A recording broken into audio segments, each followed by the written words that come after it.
ஆண்டு சரித்திர முக்கியத்துவம் வாய்ந்த ஆண்டு. ஏனென்றால் வட்டுக்கோட்டை தீர்மானம் என்று சொல்லப்படுகின்ற தமிழீழ பிரகடனம் நிறைவேற்றப்பட்டு 50வது ஆண்டு.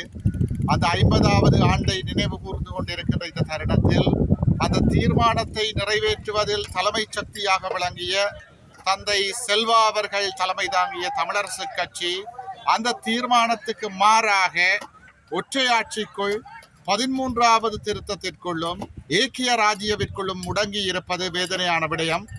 என்பிபி ஜேவிபி ஆட்சியாளர்கள் கொண்டு வந்து நிறைவேற்ற இருக்கின்ற ஏக்கிய ராஜ்ய என்கின்ற ஒற்றையாட்சிக்குட்பட்ட அரசியல் அமைப்பை தமிழரசு கட்சியினுடைய பேச்சாளராக இருக்கின்ற திரு சுமந்திரன் அவர்கள் நிறைவேற்றுவதிலே எழுதுவதிலே பிரதான பங்கு வகித்திருந்தார்.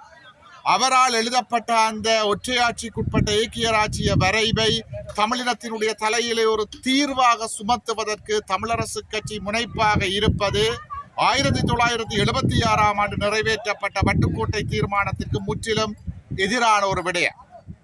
தமிழரசு கட்சி இன்றைக்கு ஒற்றையாட்சிக்குள்ளும் ஏக்கிய ராஜ்யவுக்குள்ளும் முடங்கி இருக்கின்றது. இது அந்த வட்டுக்கோட்டை தீர்மானத்திற்கும் அதை நிறைவேற்றுவதற்கு காரணகர்த்தாவாக விளங்கிய மரியாதைக்குரிய மறைந்த தந்தை செல்வநாயகம் ஐயா அவர்களுக்கும் இழைக்கப்படுகின்ற அரசியல் அபாண்டமான துரோகமாகும் என்பதை நாங்கள் வேதனையோடு பதிவு செய்ய விரும்புகிறோம்.